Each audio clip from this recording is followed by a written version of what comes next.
Hello, loves. Riddles here. Just popping by to let you know that the following podcast contains spoilers for the movie Alien. Don't say I didn't warn you now. Welcome to Diabolical, the show where four long-suffering friends dissect film's most dastardly schemes, then try to improve them. I'm your host, Adam, and this week's movie is a legendary sci-fi horror, Alien. So, dear listeners, prime to port, and let's get diabolical.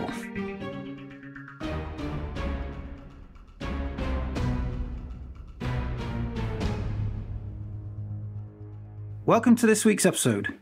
Joining me, as always, are my friends and fellow podcasters in their guise as the panel of peril. I'd like to ask them now, please introduce yourselves and tell me, what was the first film you watched that your parents introduced you to that perhaps you were a little too young for at the time? Gaz here, the one that's leapt into my mind, is pretty sure it was a pirate copy we got on VHS, myself and my dad, when did it come out? 92. I probably would have been 10 or 11 watching Silence of the Lambs with my dad. Jeez. Listening to Meg say that he can smell her cunt and so forth. Yeah. Jeepers. Did your dad try and broach that with you and explain it, or did he just sit quietly? I adopt the same technique that he did and just ignore it. And yeah, kids tend not to notice that stuff, don't they? Just ignore it. Don't make a big deal out of it. It's fine. Yeah, sometimes they just go, what's that? Or, they probably think it, but they don't actually say anything. Just say, I don't know. I don't know. You have to write and ask the filmmaker. There's also a chance that he just didn't hear it, right? That could be true. Well, he's very deaf now. I think back then he probably had better hearing. His mind would have been on the bolognese. Lord Manly Supreme here.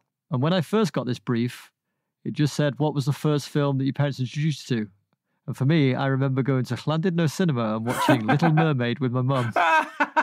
But since you've clarified the brief a little bit and said something that I was perhaps too young to watch, I remember my older brother, for like his 15th or 16th birthday sleepover, they rented RoboCop. Oh. And we begged to watch it, me and my younger brother. We begged and begged, and they eventually gave in. But my mum and dad had this thing. I don't know if anyone else had it in the late 80s, early 90s maybe. It was like a transmitter box. And basically it was a box with a long antenna. And you could transmit the screen from one TV or video to another screen in the house if you pointed the antenna towards it. Wow. So they were watching it in their room and we got to watch it in another room. But they would turn off the transmitter at the gory bits. So we saw about 20 minutes of RoboCop. We thought we were adults. Right? Oh, we watched RoboCop. No idea what the story was. The guy who falls in the toxic waste and explodes on the windscreen, I think it's still the most upsetting thing I've ever seen on cinema. It was edited out of the TV show, wasn't it? Out of the TV ones on ITV and that. Yeah, I didn't see it for years, and then eventually you see him coming out of that, and then there's all these bits of melting, and I was like, I've never seen this before. When the first time I saw it, it's like flipping out. He just pops like a water balloon over the windscreen. Yeah, it's gross. That's great. But I didn't see that till I was an adult, obviously. I had no idea what was going on. Yeah, brilliant. The weird thing is, that was my mum's all-time favourite film. She loved RoboCop. John Wayne films and RoboCop. Wow. Wow. Good taste. See, Little Mermaid, though, is not without its adult moments. For instance, when she first becomes a human, she's not wearing anything. I've seen everything. Yeah. You've seen it all. Stands up in the water and the first thing Prince Eric sees is her business. So no wonder he's interested. Her business? What kind of business has she got? Lemonade stand? Presumably she lays eggs and then he goes in the water after her. And eats them. Craig here. My mum was really into Goldie Hawn.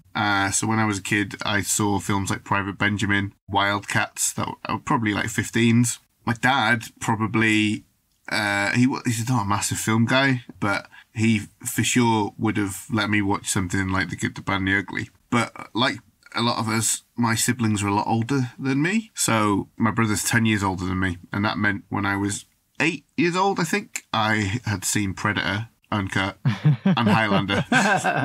I'd say it's I can't remember exactly, but it's when we got a JVC VHS player. Ooh, the creme de la creme. That my dad went nuts and started taping every single film that was on. It's a toss-up between Predator and this film, Alien. And I just remember Dad would record it, then take it out and label it, whatever it was. And I'd be like, what's this, Dad? And he'd just give like an explanation. And I always remember the one for Alien, because he was just like, oh, this spaceship lands on a planet and there's an alien, and they'd take it back on board the ship and then it kills all the crew. And I was like, oh, that sounds all right. And yeah. And that explanation stayed with me. And then obviously when my brother and I watched the film itself, we're in for some surprises, and we're going to be getting into that very shortly. I absolutely love your dad's stripped back synopsis. Yeah. This is right to the bare elements. He didn't He's elaborate. still like that now.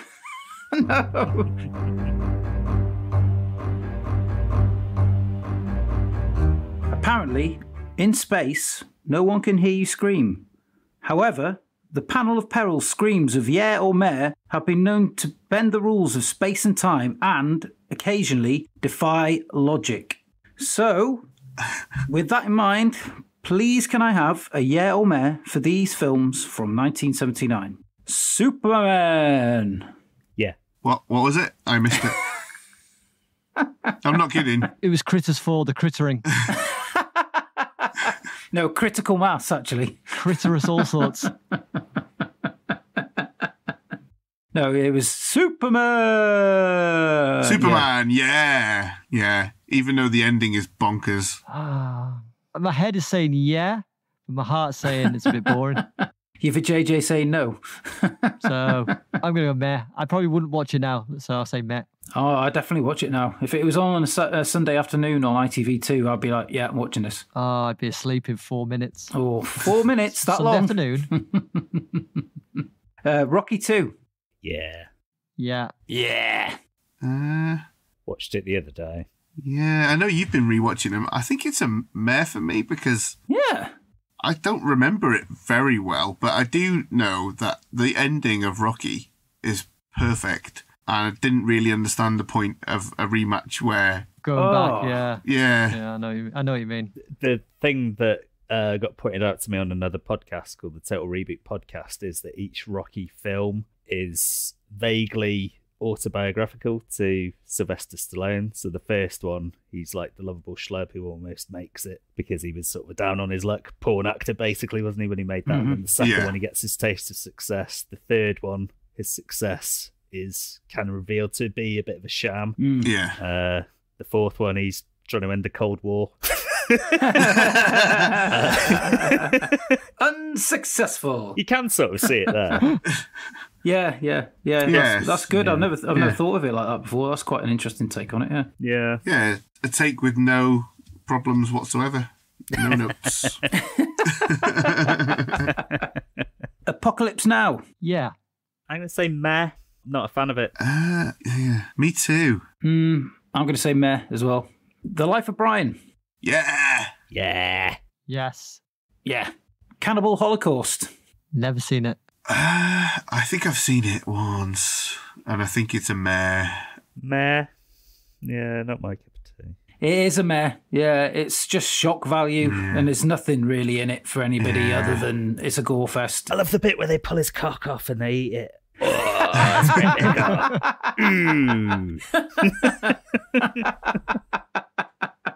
Horrible.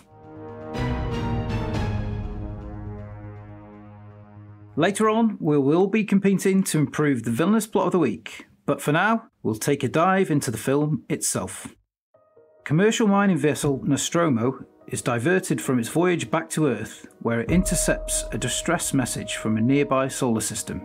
After the crew touch down on the planet, a team is sent out to investigate the source of the signal, which turns out to be a derelict spacecraft. Inside the craft, the team discover a long-dead ancient alien space jockey and a cavern filled with ovoid, leathery shapes, which they decide to investigate. Unfortunately, one of these ovoids hatches and then attaches itself to crew member Kane. Breaking the ship's strict quarantine rules, the away team are let back inside the ship, something they will all soon come to regret. Alien was released in the US in May 1979 on limited release and had no formal premiere. However, a number of sets, props and models were displayed outside a cinema in Hollywood. The space jockey was destroyed as it was deemed a work of the devil by vandals. Bloody Philistines. Alien received initial mixed response from critics, but was a box office success, and Fox eventually noted the worldwide gross was $143 million from a budget of $11 million. Launching the career of Sigourney Weaver and spawning a franchise of 7 films so far, and counting, the legacy of Alien is perhaps one of the greatest of cinematic history, and certainly one that I am looking forward to discussing with the panel. So, Gaz, Alien, is it a film that has a special place in your heart? Oh, very much so. The first one that I saw was actually Aliens. Probably, again, a bit too young to be watching it on the urging of my brother Mark. But Alien itself, I saw, it was probably 2 or 3 years after it in France, in the attic of a cottage that we were staying in, on a double-sided Betamax videotape. Wow. Amazing. Yeah, quite the experience watching it like that. The only way this story's getting any more perfect is if that's when you lost your virginity as well. And you climaxed the chest burster. Not quite. It is a tremendous film, markedly different from all the others in the series, I would say, in terms of pacing and the fact that there is only the one monster. Well, they're saying that there's only one in Alien 3, isn't there? No, I think. Yeah. But Alien 3 is shit, of course. Director's cut or no. Yes, it's the peak of the series for me. Yeah. Aliens, close, but not quite as good as the original. Yeah, cool. I'll just say that for me, this is the best film we've watched during the podcast. Ooh. Wow. This is where I would be on the side of the this is cinema people, because, you know, in terms of cinematography, attention to detail, screenplay, subtext, this is the closest to kind of what people would call real cinema, I think, that we've watched so far. It deserves its place in, you know, the 100 greatest films of all time. And more than that, it's just really entertaining. It is my favourite of the franchise. Yeah, very highly rated from me. Lord Manly Supreme, do you reciprocate Gaz and Craig's emotions on the film? You know, I've never had a strong connection with this film, ever. Certainly not like you three. I think I probably watched it once when I was a teenager, and that was it. This time was probably my second, at the very most third watch of the movie. Certainly my first watch as an adult. I enjoyed it. I think I could probably go over the same length of time again without watching it. I think once every couple of decades is probably all right for me. I appreciate it as a piece of art. I think it's amazing. There were some really beautiful touches. For as much as I enjoyed it, I just didn't feel like it's right in my wheelhouse. It's not one like, say, like a Labyrinth or a Willow that I could just go and get lost in. But yeah, saying that, I totally get why it's considered among the top films ever. I think the way that the suspense is built for kind of the first half of the movie, and then how the film just comes alive once you see the alien, probably from that chest bursting scene, it just ramps up the tension. I think it's masterful. You know, any filmmaker can learn from it. But I think it's probably just a personal taste thing. I wouldn't put it in my top 10 for sure. But yeah, like I said, I did enjoy it. Yeah, you're have a bit more of an aversion to gore and stuff, especially these days, don't you? So yeah, but I don't think that was the issue really. If I'm honest, I thought the suspense, it was nicely done, but it went, for me, it felt a bit long. I think it could have been maybe a third less, and you get to the xenomorph and that part's a little bit sooner. But I mean, I'm not going to sit here and try and pick apart one of the greatest films of all time. Exactly, yeah. I mean, it's widely regarded as a masterpiece of suspense building. So, you know, I'm not going to... Yeah. For me, it felt a little long, but no, it was great. In the director's cut that only came out about 10 years ago, I remember Ridley Scott... I've only watched it once, but Ridley Scott said in the pre-publicity, he said, looking at it now, I'm just thinking, get on with it a bit. Why are you taking so long? So Ridley Scott agrees with you.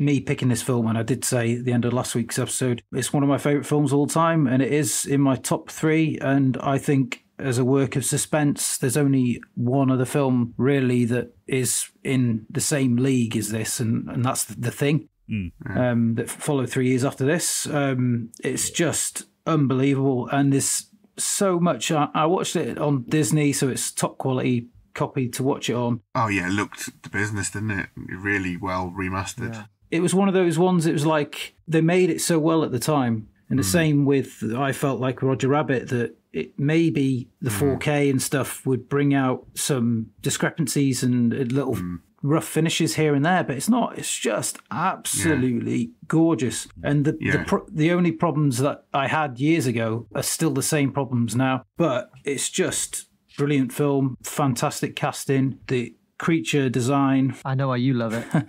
You love it because it's basically Bilbo Baggins in space.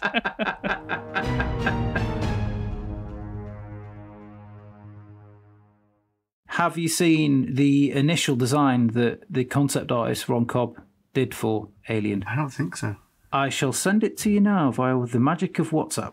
Cast your little peepers over that. Oh, wow. It looks like something off a 16th century pirate map. It looks an awful lot like Jeff Goldblum's Fly. Brundlefly. Yeah, that's what I was that's it. Yeah. I thought it looked a bit like Brundlefly, and then something out of Men in Black as well, in a way. Yeah. With a bit of Ed 209. Yeah. Crying and Ed 209 have had a baby. That's a nice little segue for some Giga Triv, I reckon, there, Craig. All right. Okay. So I saw your request for us to provide some trivia, and my response was, do your own fucking research. So, okay, I've got some great, I think, HR Giga trivia. One of the first things is that and I'm going to send you something on WhatsApp now. In 1968, he part directed a film about an alien, which was called Swiss Made 2069. And it's kind of like a weird 40-minute student film. And it's on YouTube, and you can watch it in its entirety. So the works of his, from where the kind of alien design came, where Ridley Scott had originally seen it published in a magazine, is a series of gigas which is called Necronomicon, and for years fans looked for links between that work and the work of H.P. Lovecraft, until Giga admitted that it's nothing to do with that. He just liked the name Necronomicon, which I thought was quite funny. And then my favourite piece of trivia, and this I'm going to have to send you some images of as well, is that doing all your work. Oh. He was doing work for Turner.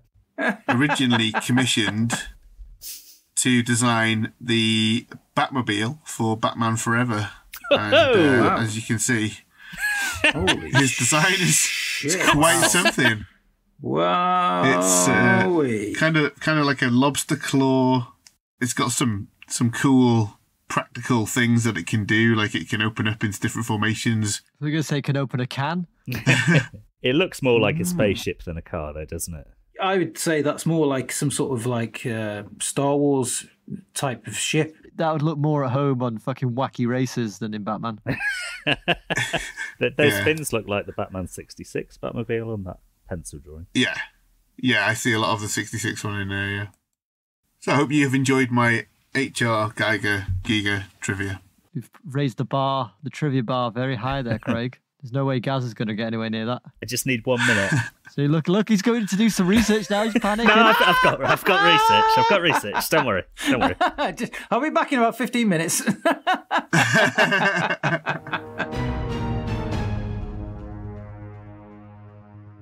Lord Manly Supreme, I believe you have some headline news for us. Yeah, so I found a few bits of Sigourney Weaver trivia. I will give you a few headlines and you can choose what you'd like to hear. The first one, Weaver's breakout role. Weaver, youngest crew member. Weaver almost didn't make it through the filming. Ripley was almost played by Meryl Streep. Ridley Scott instructed Yaphet Kotto to annoy Sigourney Weaver on set. And finally, Weaver's unusual preparation routine on set. Well, I can believe that Yaphet Kotto was instructed to annoy Sigourney, because it comes across brilliantly, but obviously now you've said that, it kind of makes sense that she's kind of a little bit irked in real life by his character. Yeah, exactly. So he was instructed by Ridley Scott secretly to just wind her up offset and just to kind of generate tension. Yeah. And obviously that was carried over. But since filming, he said he regretted it because he really liked Weaver, but it's really affected their relationship. What was her strange preparation for shooting? To prepare for a day's filming on set, Weaver would close the curtains in her trailer and stare at an enlarged copy of Giger's Xenomorph concept art while listening to whale calls and eating egg salad sandwiches. Something she detested as a child, but was regularly forced to eat. On top of this, before some of the more harrowing scenes, she would ask Ridley Scott to hand her a Kit Kat, then get him to snatch it away from her and tell her that she couldn't have any until she tidied her room. Again, this was to help her to tap into childhood trauma, which she could use in the scene. Fucking hell. Is that Jen? Is it real? Nah, I made that up. I was going to say that is fucking I weird. got through all the trivia and I thought, I've got to do a funny one. That's great. And that just made me laugh right in it. So That's excellent. It's all fake. The egg salad stuff as well. yeah. Well Oh, done. yeah, that was... You fished me in. Yeah, excellent. That's really good. Gaz, do you want to hit this? I've got quite a similar thing to Lord Manly Supreme. I've got 5 Ridley Scott facts. You got to spot the fakie. 1. 20th Century Fox doubled the budget from 4.2 million to 8.4 after seeing Ridley Scott's hand-drawn storyboards. 2. Ridley Scott did all of the handheld camera work himself. 3. Ridley Scott says that the mechanism to open the alien egg was so strong that it could tear off your hand. 4. Ridley Scott originally wanted Ripley to be fully nude in the final scene aboard the shuttle and for the alien to be visibly aroused by her nudity. 5. Ridley Scott insisted that the cast and crew subsist solely on a diet of pickled onion Monster Munch and strawberry-flavoured Angel Delight, as this would be standard spacefaring diet.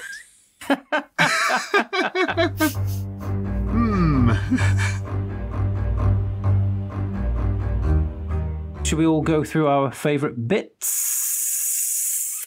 One thing that I really love about Alien is the way that the title Alien comes in a little bit at a time. Just thrills That's me lovely. every time. Once you've seen that opening sequence a couple of times, I'd say, then it is one of those ones that you just settle in, don't you? It's just great.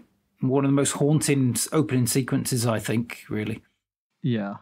For me, I think the highlight of the film is the visual storytelling throughout.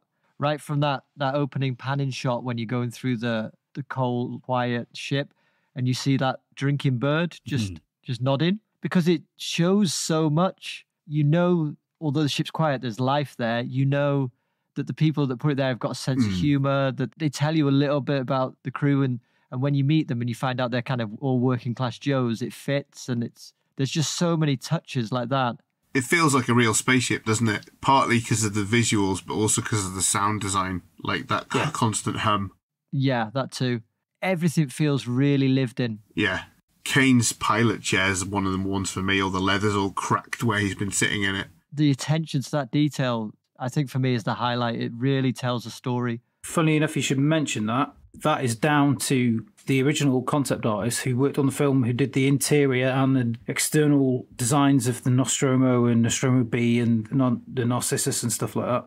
That's Ron Cobb. Yeah. And that's all his designs, and his mantra was, form must have function. So everything you see in that is this. If you watch quite a lot of the modern movies now, you can see his designs in that film have influenced later films and other set designers and stuff like that. And it's something else. And he actually worked on Star Wars, A New Hope, but he also did Back to the Future, The Abyss, Total Recall, Conan the Barbarian, Aliens as well again. So chances are, if you've seen a film within the last 40 years, you've seen at least a Ron Cobb design or a design influenced by him. So it's all down to him. It's incredible. If we're just talking favourite moments, mine's visual as well. And it's all about the framing of when the landing party go down and Ash is watching them through the windows. And then it cuts to Ripley, and she's framed incredibly well as well. And then it cuts to Jones, the cat, who's also the shot it's like poetry, and then down to the surface where you've got the landscape and is it a star that's in the background on the right? That whole sequence, it just made me kind of stop in my tracks and just take it all in visually. It's like stunning.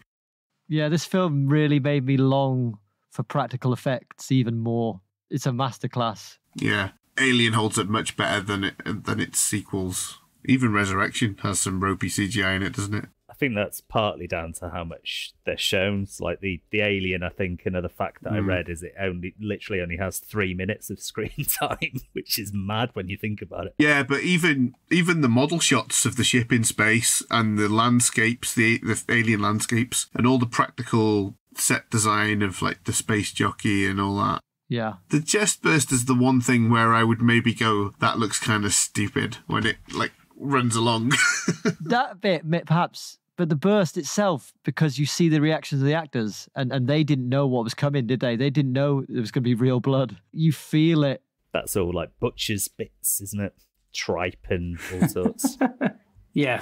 My favourite sequence is Dean Stanton's final stand, just his slow sort of comb through the Nostromo looking for Jonesy. And it's just sort of this creeping dread, isn't it? You're just like, it's going to get got any minute, but it takes... It must be a good five or so minutes. And then, for me, it's iconic, the room that he gets got in with the chains hanging down and the water dripping. And Ridley Scott, the executives were like, why is there water dripping in this room? And he was like, because it looks cool, all right? It's great, isn't it? Love Ridley Scott. Becky had never seen it before. She didn't watch the whole film, but she saw this bit because I was like, wait until you see the cat's reaction to this. Oh. And it's just, the cutaway to Jonesy just like innocently staring as he gets mauled to death. Yeah. And when Jonesy hisses at the xenomorph as well. That's great too. Yeah. Apparently how they filmed that was they had a black screen. They had the cat on one side, they had a dog on the other, and they just raised the screen and filmed the reaction of the cat freaking out at the dog. Wow. That's awesome. That's the bit when you sort of realise when they go missing and then he goes on that and he's on his own, you think that's the rule one of horror movie, isn't it? It's don't go off on your own. Yeah. Even if it is, you're just looking for a cat that you think is totally harmless. It's that moment and you go, okay, things are going to change up a little bit here, and it certainly did. I've only got one note on the second page here, and it is, I'd feel vulnerable in little pants and vest, but somehow Ripley just looks like a badass. And that's her John McClane moment. She should have done more action stuff, because you see her in Aliens, and especially Alien 3. She's such a commanding presence and such a believable action star. She's an athlete through and through, you can see. Yeah. She's very tall as well, isn't she? Yeah. Sigourney Weaver. Yeah. She's, statuesque. Yeah. Oh, I love Sigourney Weaver. In Resurrection, when she's got the alien like enhanced abilities playing basketball and shit, she did that for real, right? Have you seen the actual footage? It's brilliant. Where they nearly ruin it by cheering. Yeah, they've got like split-second cut away as soon as the ball goes in, because everybody went, oh my God! Yeah, it just goes nuts, doesn't it? It's brilliant. It's Ron Perlman, isn't it? He nearly fucks it. Yeah. Yeah, that's great. Again, this is kind of fortuitous. My favourite part of the film is the development of Ripley and of Sigourney as her character, because it's not clear from the beginning in these type of films who usually got, oh, here's the heroine or the hero. Right. Yes. Yeah. She just evolves, and there's little pieces, and it begins really for me when she's saying they're not allowed back on the ship, and she gets over, and then she goes and confronts Ash, and I was like, there she is. This is her being forthright and being confident and strong and being willing to stand up for herself and to be brave and stuff. And then from there on in, she sort of takes the lead, really, doesn't she? Yeah. And she challenges Dallas as well. And then when he goes, that's it. She's in and she wants to know what's going on. I love that scene where she confronts Ash, because Ian Holm, the way he plays it, he looks so irritated and he's just avoiding eye contact with her, and he treats her like pure shit. Like, kind of, it feels sexist in the moment, but you don't obviously realise that he's not a man at that point. He's being like dead patronising and stuff. Yeah. It's great. You know there's something off about him, but you don't know what's coming. Right. And his performance is just, for me, it's the strongest performance in the movie. I know Sigourney Weaver's great, but he is fantastic. Yeah, some of us like Prometheus and, especially Michael Fassbender, but I think he plays it more what I would expect somebody to play an android than Ian Holm does. His version of it is so subtle. Yeah. He really sells the reveal. It's great. I think when Fassbender plays David, he's more of like a sociopath, and whereas Ash, he keeps you guessing and you can't tell, whereas it seems David, from a certain point, you can tell he's not all there, whereas Ash is just a bit of a enigma for a while until it gets revealed he's got his secret orders from the company. Yeah. If anyone watched that film for the first time and guessed that Ash was an android, I would give them a tube of Smarties, because that is an impressive guess. I mean, that's a fine prize, but I know you don't like chocolate, so that makes me suspicious. I'm wondering if you're an android. I'm into chocolate a little bit these days, quite like a Ferrero Rocher in my old age. Spoiling yourself.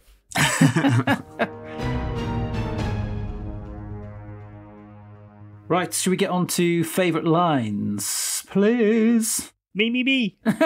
Gaz, would you like to go first? Oh, it's funny you should ask.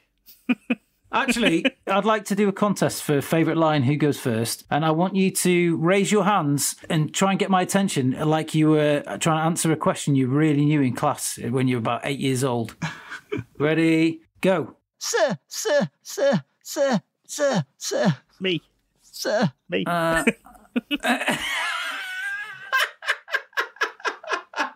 Yeah, Gaz's is the best because he's holding his own wrist. Yeah, you've got to hold your own hand up. That shows how much effort you're putting into it. So, Gaz, please go first. Mine is from Ash after he's had his block knocked off. And he's speaking to them, and he says, I think it's his final line. He says to Ripley, I can't lie to you about your chances, but you have my sympathies. Yeah. Smiles. And he did. Oh, you little fucker. Yeah. It's devilish. No, it's fantastic bit, that, isn't it? Yeah. I love that as well. Lord Manly Supreme, seeing as you were also vigorously craving my attention a minute ago. I was just doing that to wind Gaz up. One that's kind of stood out and made me laugh was back toward the old Freezerinos. Yeah. I forget where it comes in the film, but it just made me chuckle. So I wrote that one down. It's after when Kane wakes up after the facehugger's dropped off. Yeah, I enjoyed that one. Yeah, it's great, that one there. Craigs? Yeah, no, I was too busy kind of enjoying it and didn't write any lines of dialogue down. Googling. He's Googling. Don't allow him to say anything. That one of Ash's is probably mine as well. If you had the chance to put a line in, what line would you put in? It would be if Ripley said to the xenomorph right before she killed it, I'll give you alien in a minute. That would ring really true. Right. Send that to Ridley Scott. You might put it in a new director's cut. I would insert an extra scene between Ripley and Lambert where they're just arguing about what cute name they can give to the alien. They'd be like, I want to call him Alan the alien. And then the other one would be like, no, Mr. Snuggles. How about this for a badass send-off line then? She'll get her hand on the airlock and she'll wait. Even though it's dangerous, right? You have to pause when you say your send-off line. And she says to it, more like placid for blood. And then she opens the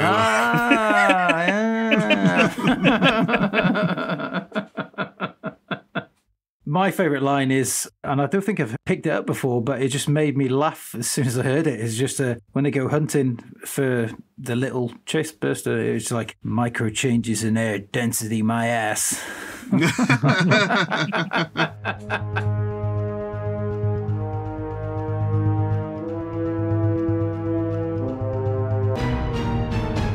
As we find out, the normal science officer that Captain Dallas sails with was replaced with Ash 2 days prior to their journey. The reasons why become clear when Ripley later discovers Ash's secret orders from the company to bring back the specimen life form, with the crew defined as expendable. Not only is Ash protecting and admiring the alien, turns out he is an android, no doubt to ensure his complete loyalty. Lord Manly Supreme, how does this fare in your vegetable rating system of plots?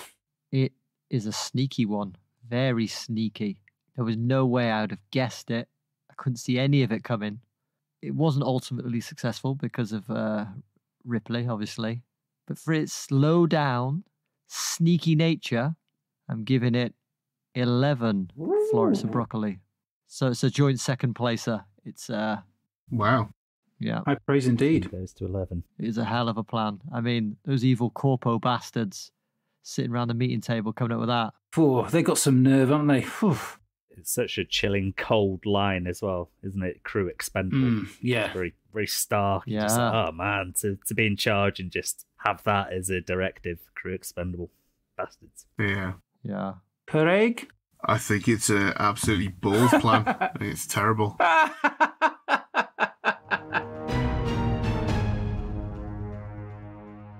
After Ripley discovers Ash's secret orders and he is exposed as a malfunctioning, murderous robot, he is swiftly disabled and questioned, where he offers his pessimistic opinion about their chances and his false sympathies. How nice. All before he becomes a big pile of melted plastic at the end of Parker's flamethrower. But can we do any better? How would we ensure that Weyland-Yutani get the priceless specimen that they so greatly desire?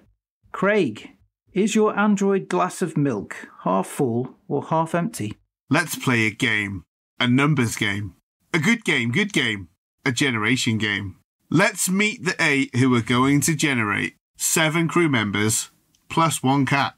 Special Order 937. A classified retrieval order from Weyland-Yutani and the reason Ash is placed aboard the Nostromo. 937. Will you go higher or lower?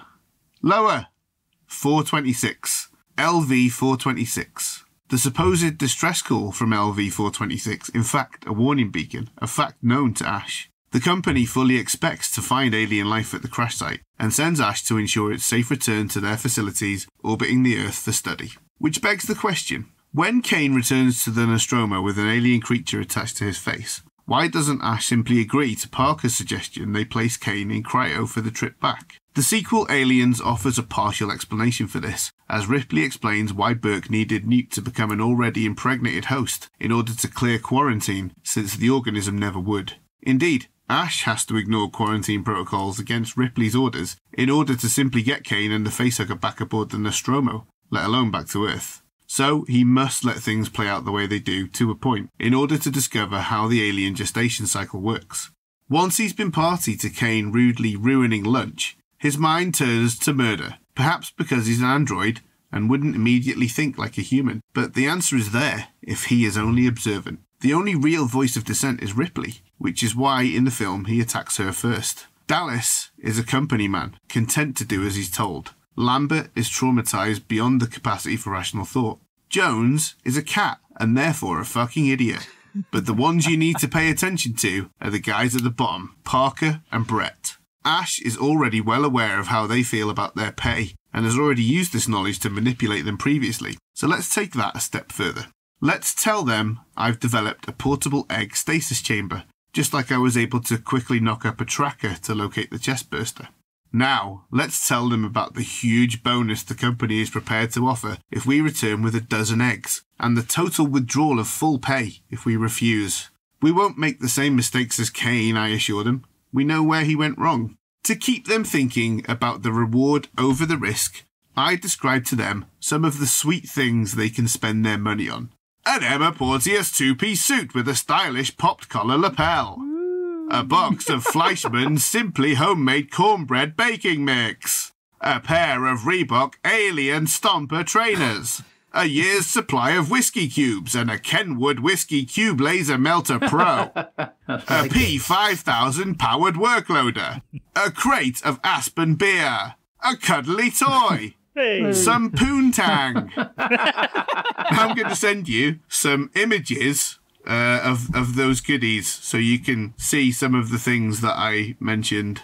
I hope there's some poontang on this. I did not include poontang on this. I think you use your imagination for that. But you can see here Burke's popped collar, the Reebok Alien Stompers, which were a real tie-in, the beer, and the old whiskey cubes, as I'm sure you remember. Yeah.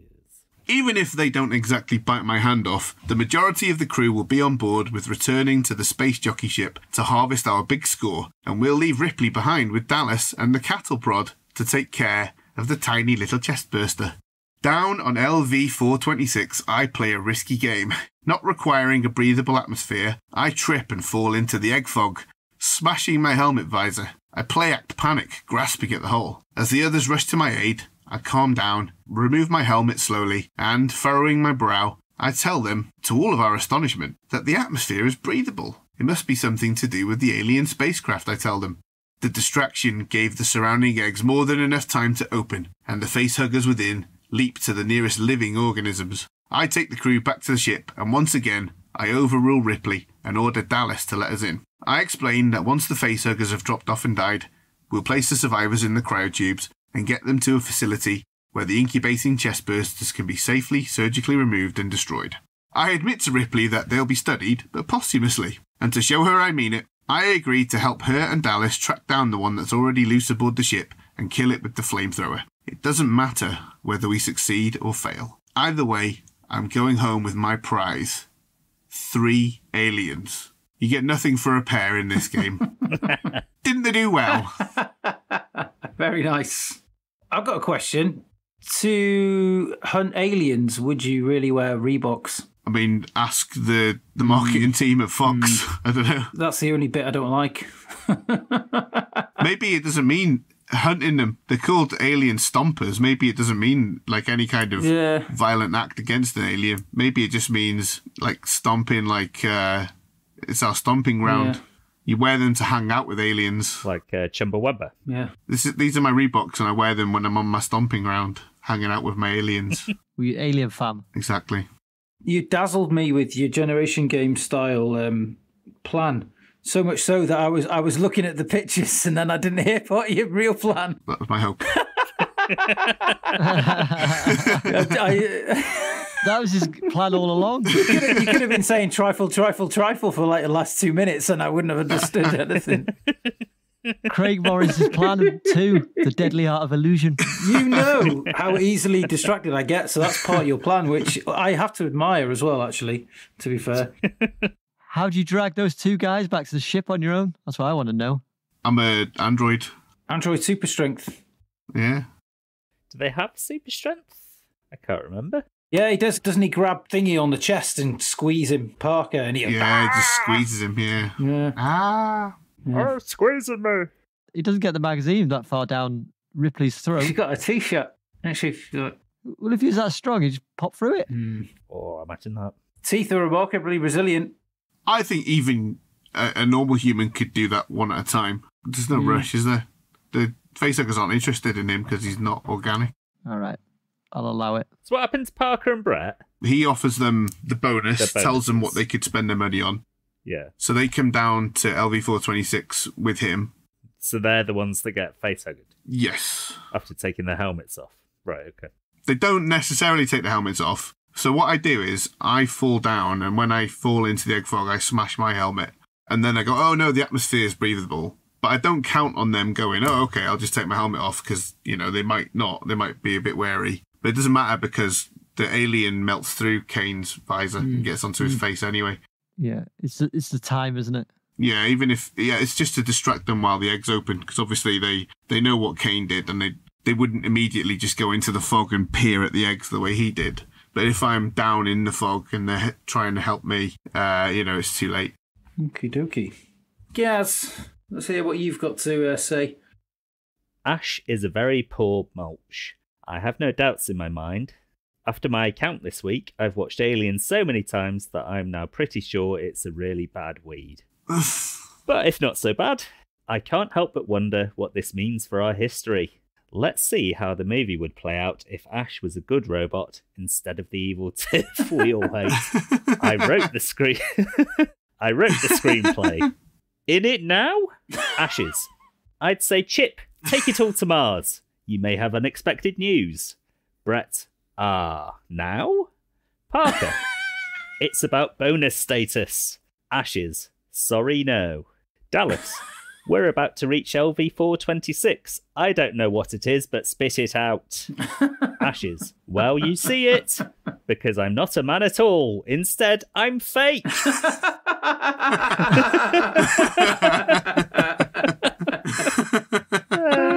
Instead, I'm fake. Android. Brett, you must be joking. Ripley. Ripley. I have no problem with this disclosure because I love and trust Android. Ironic, right? Parker. Are you talking to me? Lambert. I'm really scared. Parker. Are you talking to me? Dallas. And a skipper. Parker. Are you talking to me? Ash can now drag Brett and Parker into another room and tell them about his dire plans. Ashes. Now that we're in a different rooms, I can tell you about my evil plans. Brett. I'm not a man. This also seems a bit harmful. Tell him, Parker. Parker. My friends here say that you can hear the focaccia being burnt. Ashes. Ashes. Yes, I understand that, but my policy has always been to be honest and trustworthy. My offer is, if you wish to help me, I pledge a fairer share of the estate to the two gentlemen. Is this Pride and Prejudice?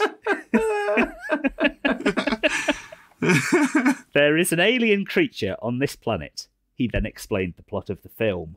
Ash continued. By the time the two men protect and or capture the crew and help the xenomorph land safely on Earth, the rest of the crew is dead or dying. Workers are completely wasted, except for the two greats, of course. What are you saying? Brett, gosh, I'd sell my mom for ice cream and crafts. I'm inside! Parker, I'll give her mom a craft and ice cream. Just kidding, me too. They all jumped into the air to celebrate.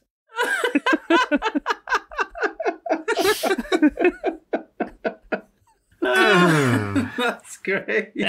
So, first question is... It's not finished. It's not finished. Oh, Christ. Okay. Sorry. There's only a couple more lines. They all jumped into the air to celebrate, and then, as before, the three of them crashed to the ground when an alien shape shifted from Kane's chest. Dallas, Ripley, and Lambert are also there. Good luck! Brett, Parker, and Ash light a cigar, and the address card is a $500 bill. Then he smiles and looks at the camera. Outer iris.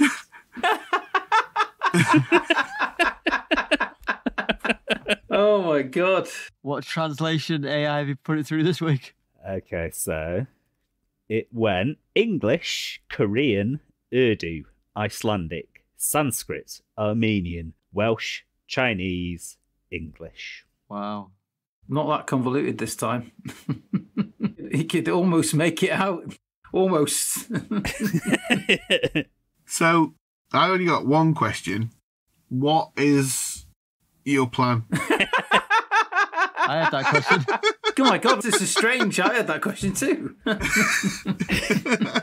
It's to just instantly tell Brett and Parker that he's an android. Yeah. And to say that I'll get you bonuses if you help me just get this alien back to Earth. And they go, yeah, right. That's it. Okay, but how? What do they do? What do they do differently that helps? It's in the viewer's imagination. That's ace. The viewer. Yeah. In the film. The view of this podcast available in audio only. Yeah, but when you're when we talk in the ways we do, it can't help but paint a visual in people's minds. Yeah, true.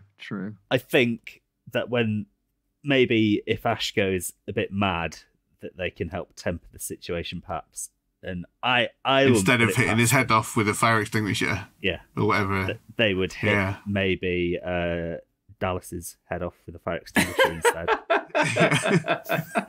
Yeah, for not giving him a bonus. And then they'd say, "Let that be a lesson to the rest of you," and they'd all fall in line. Excellent. I'll go with my plan next. Saving the best to last, are you? No. The biggest error in my mind is that the crew, or Ash, a science officer, do not freeze Kane. How much Ash knows about the life form and its life cycle or reproductive cycle is unknown, but it's clear he has to return with the specimen. Once Kane is on board the ship, this is achieved in my mind. Allowing things to develop is Ash's downfall, as he couldn't possibly predict how aggressive the xenomorph would become and the lengths the crew would go to kill it. So, Ash recommends Kane be held in stasis or cryosleep, like we see the crew at the start of the film. The crew are also urged to return to their bunks in order to slow any infection they may have, safe for the journey home, and letting the company bigwigs have their fun when they arrive at Earth. I would probably say, now Craig's mentioned the whole thing about customs and not being allowed through, that Ash would wake up partly way through to Earth and place Kane hidden in his little cryotube in the middle of a load of the ore that's been refined by the Nostromo. And when they pump it off, he'll get pumped off into the company's tanks, wherever, and hence negating any sort of customs or quarantine issues. Finn. Would it not be better if Ash keisted Kane? Keisted? Keisted? Put him up his ass. Ash, you look like you put on a bit of weight. No? What about just put a bag over his head? Why's Officer Kane got a bag over his head? I don't know. It's an in-joke, you wouldn't understand. The ultimate would be to fucking Weekend at Bernie's Kane. Damn it! Sunglasses and just Weekend at Bernie's Kane, right? And like a titanium girdle round his middle to stop the thing coming out. Yeah. Just put a fez and Groucho Marx glasses over the top of the facehugger. Nobody will know. There's so many better plans than mine there, but that's my thing. I was like, the whole way through, every time I watch it, I think, why don't you just freeze him? And Ash, you bloody psycho android, you just let curiosity get the better of you. And that's why I was like, yeah. I understand why he does what he does, because he's like egotistical and he loves the alien so much and wants to know about it. And he's this weird android creature type thing. That's the way it goes. It does. But I was just like, that's the missed opportunity. They should have froze him straight away. I was thinking the exact same thing until I watched Aliens after. And then when you said that, I was like, oh yeah, fuck. Yeah. Yeah, cool. Right, Lord Manly Supreme, final plan is your honour. The Weyland-Yutani Corporation wants a xenomorph specimen to test its usefulness as a biological weapon. The first part of the plan, and probably the biggest hurdle, getting the specimen on board the ship, is dealt with skillfully, so I'll keep that part the same as it is in the movie. But when Kane is placed in the infirmary, I then enact the quarantine rule. I'm sorry, I say. Ripley was quite correct. We did not follow correct procedure. I let my human emotions get the better of me. Please forgive me. I am only human after all. I wink knowingly at the camera. As science officer, I will take responsibility for Kane's care. For the time being, you should stay clear of the infirmary and concentrate on getting us back to the Nostromo. I will provide regular updates, as I know we humans like to be kept abreast of these types of situations. I would request that the area around the infirmary becomes my living quarters, and that no one goes there until we understand what we're dealing with. All I require is 2 sets of delicious human meals 3 times a day. One for Kane, and one for me to sustain our human energy levels. At regular intervals throughout the journey, I give vague updates like, I'm afraid there's no change in his condition, and we're doing all we can. That should be enough to placate the crew. At the same time, I'd be using the food they send to fill a body bag. On our return to the Nostromo, I would announce to the crew that we had lost our dear human friend Kane. I would show the body bag, which is now wrapped in yellow tape that reads, Biohazard. We carry out his last rites. One of the pallbearers comments on how strangely liquid Kane feels. That son of a bitch life form turned his insides into soup, I say. After we send the bag of food out into deep space, I head to the control room and start to play some sleepy music over the PA. Let's set coordinates for Earth and get some hypersleep, lest our human bodies age irrevocably, I suggest casually. Naturally, the crew agrees. It is standard procedure after all. As they get into their pods, I announce that I will do one last sweep of the ship to make sure the fridge door is closed and that the iron is off, etc. We humans often have basic memory lapses such as these. What I would really do is head back to the infirmary and release the now gestated xenomorph, who would have the run of the ship and some neatly packaged ready meals for the trip to Earth. How is he retrieving the xenomorph without it attacking him? So it's already brought back on the ship in Kane. Yeah. Then he just lets it gestate as he would, and it kind of keeps people away from the area. Yeah. And then finally at the end, he just goes and opens the door. Yeah, why doesn't it just tear him in half at that point? Ash, Yeah. I suppose it could do, but his mission is to get it back. So once the coordinates are set, once it's open, whatever happens, happens. Okay. So we know that what happens with the gestation cycle is eventually the facehugger falls off dead, and then there's a period where Kane appears well and normal and goes back to have food with the crew before the chestburster. So at that point, why does Ash think that? Because he doesn't know that Kane's been impregnated. He thinks the alien life form is the facehugger, and it's died. So why is he continuing with his plan at that point? He has a very special android foresight called Foresightia. It was something put in by the Wayland Yutani Corporation. It's in the law. You have to check it out. He can predict patterns based on a range of data inputs: visual, audio, numeric. I could go on. Should have said it was called Bruce Foresight.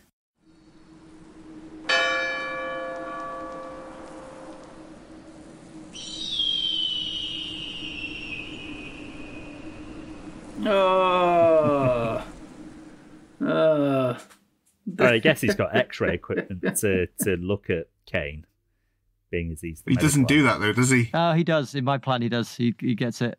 But he doesn't in the movie because he doesn't know he's looking for anything. He just thinks the facehugger is the life form at first. Until the chestburster comes out, he doesn't know anything about that because the space jockey's warning signal isn't that explicit. Listen, if you're going to really pick apart my plan, then yeah, it's not going to hold up. Now stop with your silly questions and shut up. You're just embarrassing me in front of all of my friends. And making yourself look like a boffin.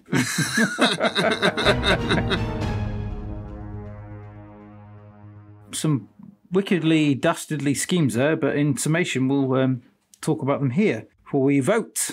Craig's Generation Game style plot involves Parker and Brett as the patsies, eventually infecting them and bringing them back with aliens inside them. Gaz has a similarly themed plan around Brett and Parker, where Ash tells him he's an android from the beginning, tells him he's going to give him a load of money, and the rest is up to your own imagination. The rest is a directorial handwave of the greatest magnitude. Shoo, shoo, shoo, shoo. And Lord Manly Supreme, Ash will isolate himself and Kane from the crew, fake Kane's death, and then once the crew are asleep, he shall release the alien that has burst from Kane's chest to feast at its leisure.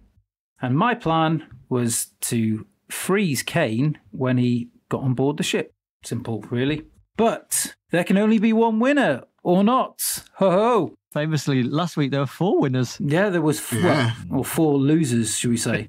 So if we can all now cast our vote. Craig.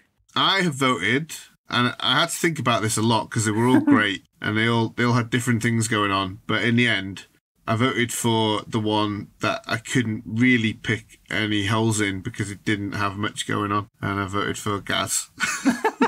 Because once you sort of say, all right, if you get Parker on board and therefore he doesn't hit Ash's head off with a fire extinguisher, at that point, that kind of does change the path of things. And because there's no follow-up to that, and I had to fill in what happens from there, what I've done in my head is I've gone on from there. And the plan that I've made, I think, is quite good as it goes on from there. So you're voting for Gaz for your plan that you've made up in your head? Really? It's Gaz's plan with your name on it. Right, okay. Gaz, cast your vote, please. Well, because it was very similar to my plan, but with considerably more detail. I've come for Craig. That bloody pesky detail. Pish posh. Lord Manly Supreme, please reveal your vote. I, too, have voted for Craigie Voorhees.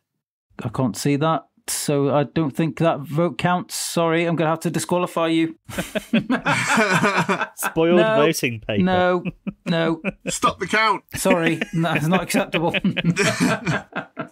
And unsurprisingly, my vote is also for Craig. Yay! He's bloody walking it. So, that means Craig is this week's winner. How does that affect the scores, Miss Ford or Gaz?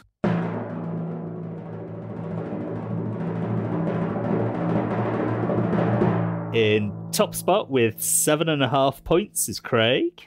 In joint second place with 3.5 points is myself, Gaz, and Adam. Yay! And languishing in fourth place with 2.5 points is Lord Manly Supreme. That's unjust, that. It is unjust.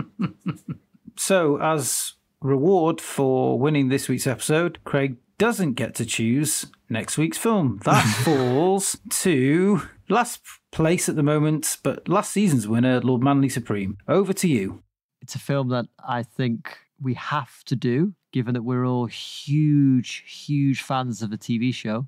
It was a film that was a long time in the making. We're going to watch the Simpsons movie. Oh, Goodness. that's a doozy.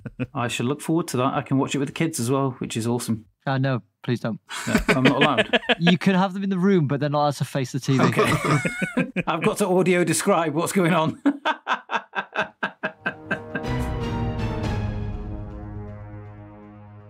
And that brings us to the end of this week's episode. Thank you for listening, and we hope you've enjoyed yourselves as much as we have. If you have, please follow us and leave us a 5-star review on Apple Podcasts, Spotify, or wherever you get your podcasts from. You can follow us and interact with us across social media on @DiabolicalPod. Most importantly, if you know someone who might like the pod, please share it with them. Or why not be a true friend of the show and beg a film star or producer to listen to the pod and get them to endorse us? That would be ace. I'd even take a simple like. Lord knows we need it. So until next time, dear listener, this is Adam, last survivor of the Nostromo, signing off.